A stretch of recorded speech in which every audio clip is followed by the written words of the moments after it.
Siri ini selain pedoman hidup orang Bugis itu, dia juga etos kerja. Kita masuk ke bagaimana Siri itu di dalam keseharian kita. Ya, bahkan untuk kesempatan pertama kita persilakan kepada Bapak Prof. Andi Halilintar Latif tentang bagaimana sisi lain dari Siri. Assalamualaikum warahmatullahi wabarakatuh. Selamat pagi, salam sejahtera untuk kita semuanya. Om Santi Santi Om Rahayu Kuru Sumangata. Salam Pancasila. Nah, ini saya kampanyekan Kuru Sumangata dalam rangka Kuru Semangat. Gitu kan? Sulapa apa? Sulapa apa? Tapi terbalik. Oh, tak balik. Sulapa apa ini Tak balik. huruf sa dalam lontara.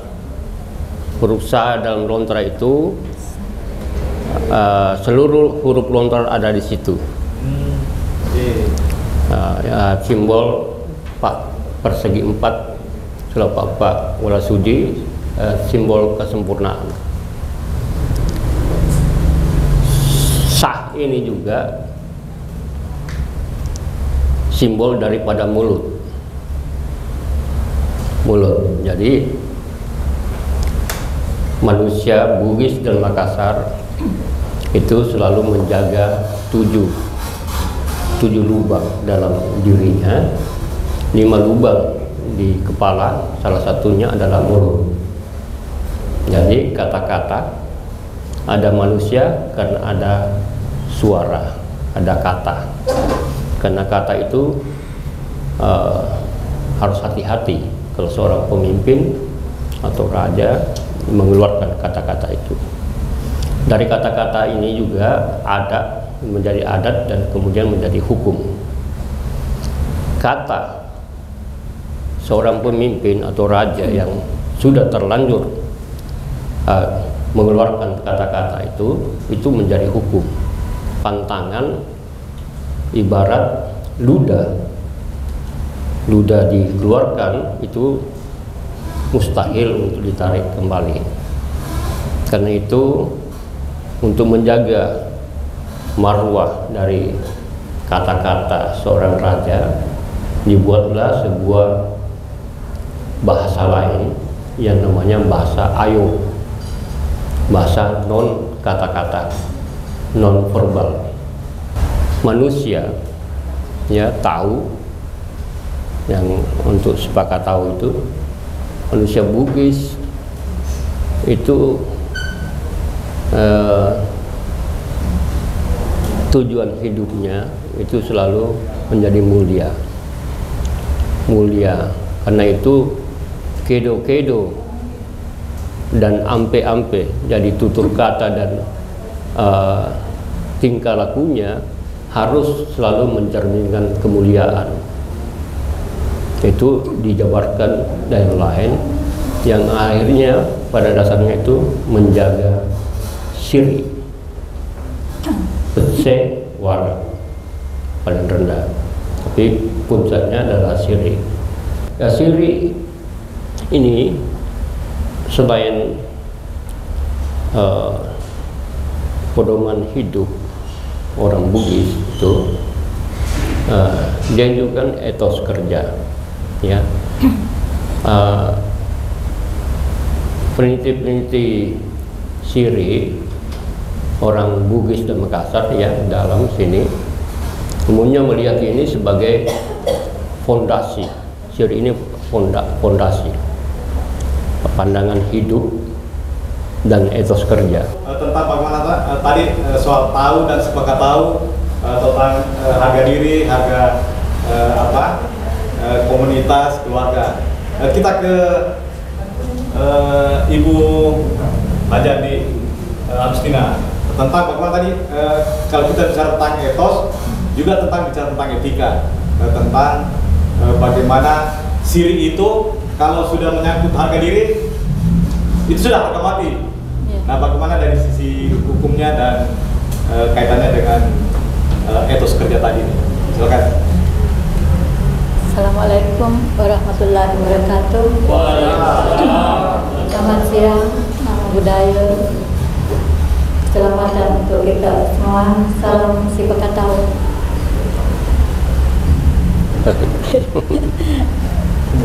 Mohon maaf kepada semua mungkin baru melihat saya di sini. Alhamdulillah saya ucapkan terima kasih kepada kekandaku yang mulia Prof. Halilintar Latif yang telah mengajak saya bergabung di gerakan si Bekatau. Meskipun saya agak-agak sungkan berbicara di sini karena banyak tokoh, tapi saya mencoba untuk kita belajar bersama, untuk saling mengingatkan. Mungkin kalau ada yang salah mohon dimaafkan sebelumnya. Kalau berbicara hukum dikaitkan dengan syirik atau budaya kita Bugis Makassar, saya sangat setuju kalau budaya syirik ini dikembangkan, dibudayakan lebih mantap lagi, lebih dalam lagi, terutamanya kepada anak cucu kita, kepada generasi muda kita. Bagaimana menutup malu itu? Menutup malu. Nah, dikaitkan dengan soal pekerjaan misalnya, nah seperti apa nih? Ini kan syirik bisa menjadi pemantik untuk bagaimana etos kerja kita dalam perusahaan misalnya. Kita sebagai karyawan ketika dapat amanah kita menyelesaikan dengan baik amanah yang diberikan kepada kita. Nah seperti apa itu? Baiklah, saya ingin mencoba menjawab ya. Apabila kita diberi amanah, baik itu dalam perusahaan apalagi di birokrasi, kebetulan saya juga adalah Dewan Pembina di Reklaserik Indonesia yang kerjanya adalah menginvestigasi pejabat-pejabat dari mulai tingkat lurah sampai tingkat gubernur. Jadi jangan coba-coba ya, kalau ada istri gubernur yang agak-agak menor begitu, saya siap untuk menginvestigasi. Yang dimaksud dengan amanah itu dari dalam, dari dalam diri sendiri. Misalnya ada uang proyek, misalnya gitu kan, lumayan nih buat proposal, setengahnya dari fisik, setengahnya lagi ke kantong atau buat istri ke luar negeri. Kalau saya nggak, kalau dari dalam sanubari. Kalau memang di sini sudah tertanam bahwa ada yang melihat saya, ada Allah yang melihat saya, nggak bakalan kita lakukan itu. Masya Allah. Ini semakin menarik perbincangan kita karena sudah etos kerja itu ternyata sangat berperan dalam bagaimana menyelesaikan tugas-tugas kita. Nah, Pak Prof, tadi ini tentang etos kerja dan antara tahu dan sepakat tahu. Nah, seperti bagaimana implementasinya di masyarakat ini? Ini kan menyangkut syirik ini luar biasa tentang etos kerja kita bagaimana. Kalau menyangkut ke etos kerja ini mungkin kembali ke tahu itu ya. Jadi tahu, orang Bugis itu menjandra tahu itu jadi 5. Jadi pertama tahu-tahu. Ini ya orang gila. Dia ada wujud manusia, wujud tubuhnya manusia, tapi sebenarnya seperti orang gila itu jalan saja. Ya, tubuhnya, jiwanya tidak ada. Nah, lalu yang kedua tahu.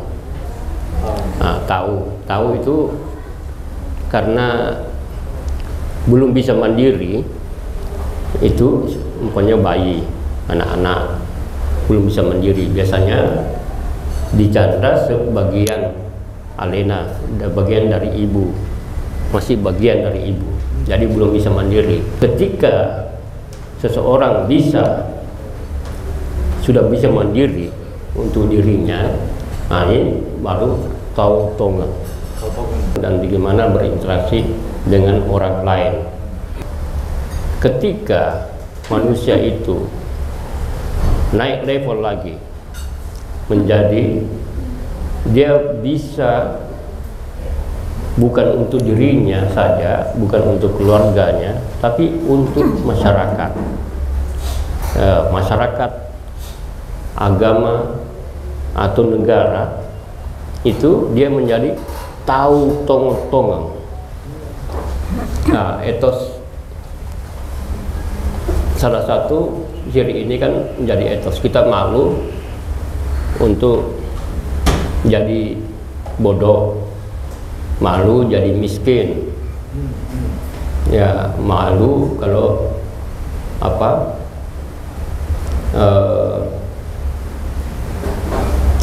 tidak kaya ya dan sebagainya, tidak menjabat ya, tidak menjabat. Itu sudah bergeser. Kita dulu ada di rank itu, ciri itu ya. Pergeseran zaman, tidak ada lagi kerajaan, tidak ada lembaga-lembaga keluarga yang membina karakter ciri ini. Akhirnya orang Bugis Makassar ini terbawa arus gelombang besar.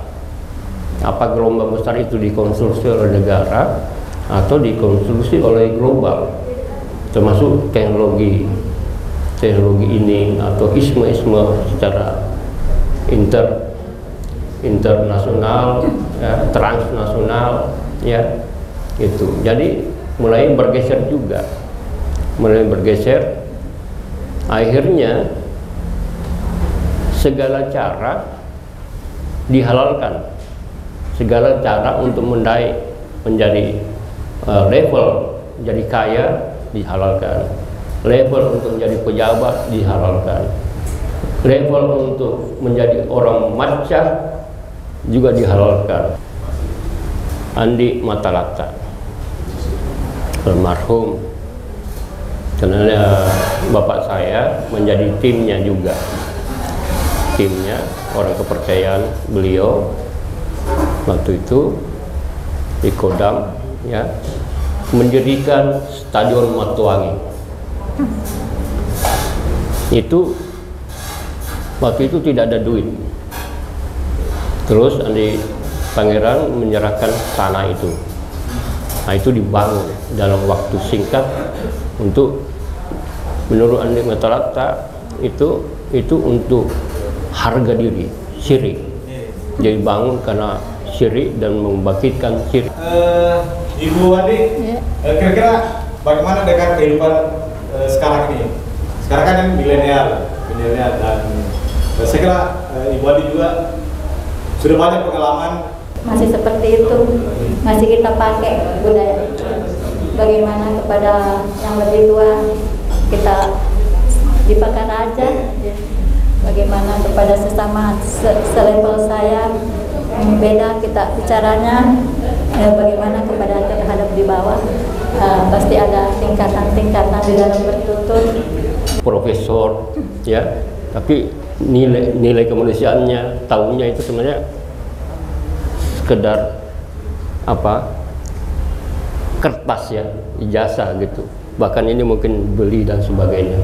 Tapi ini fenomena di mana titel panjang-panjang, Profesor Dr. Haji Ali Tony MS dan sebagainya, panjang sekali. Dan ini gelar-gelar juga, jadi ada kebanggaan. Cuma isi kurang. Jadi itu kuruk semangat kita. Salam Pancasila. Salam Pancasila. Bagaimana kita belum manusia sebelum memanusiakan manusia. Kita berikan aplaus kepada narasumber saya. Diskusi kita kali ini memunculkan banyak lagi diskusi-diskusi yang cukup menantang, ya. Tadi bagaimana siri itu dalam pekerjaan kita kembali ke studio.